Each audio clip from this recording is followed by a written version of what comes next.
Today we need to talk about the real reason the New York Jets signed Dalvin Cook.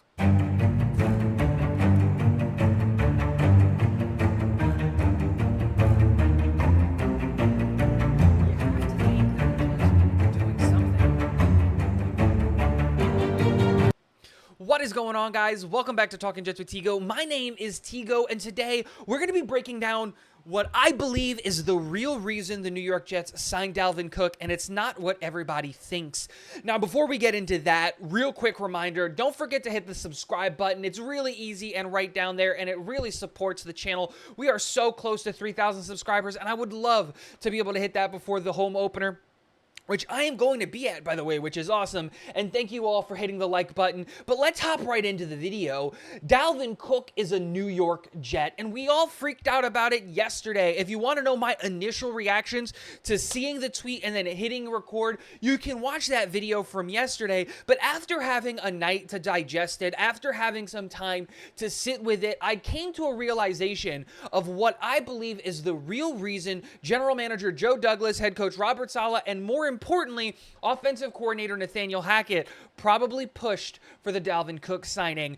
And the biggest and brightest example of what I'm going to be saying about this is the Sauce Gardner analogy, which we keep coming back to, but it's something that really stuck with me because of what the Buffalo Jet fan said regarding a different player. Now, what is the Sauce Gardner analogy? Well, that's the fact that there was a good contingent of us in that draft that said we shouldn't take Sauce Gardner at 4, that we should take the edge, or we should take the wide receiver, or that we should do something else because we signed DJ Reed and because we had Bryce Hall.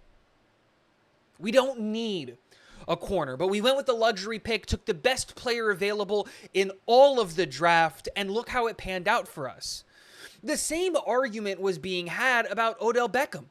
We don't need Odell Beckham Jr. No, we don't. Our wide receiver room is fine. Technically, I would have liked to address it, but technically our wide receiver room is fine.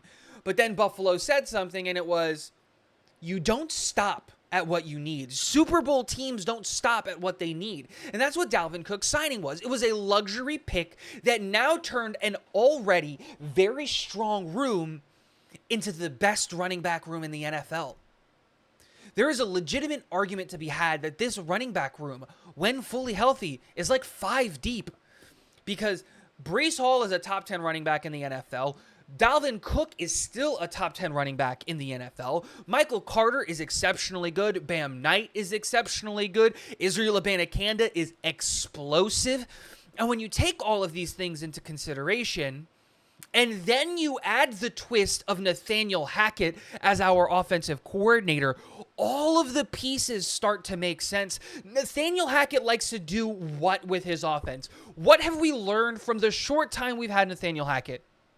He loves his running backs, and he loves his tight ends. And the way that he opens up the field for his quarterback to take deep shots is by running the ball and taking what the defense gives them underneath, forcing the defense to play conservative at the line and stopping their pass rush.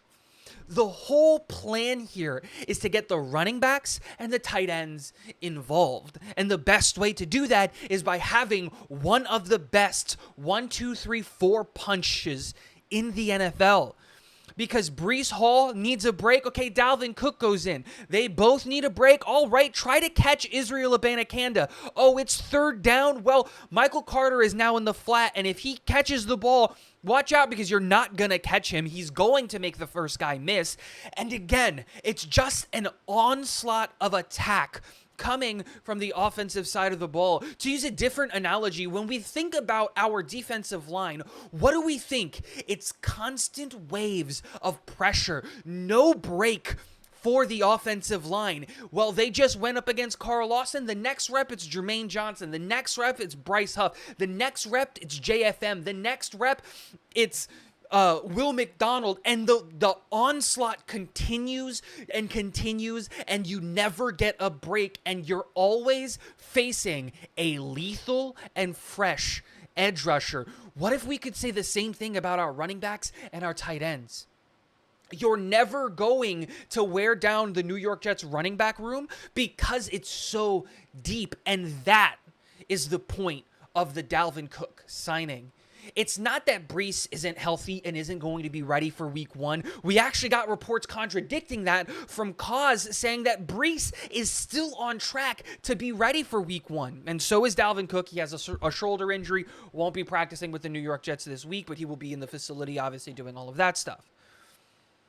So the reality is, whether or not you agree with the money, because I do think that the Dalvin Cook contract wasn't a great one in terms of running back value, I can see why the New York Jets pushed for this. I can see why Aaron Rodgers was pushing for this. And most importantly, I can see why Nathaniel Hackett is probably over the moon. This falls into his game plan of what he wants to accomplish with the offense perfectly.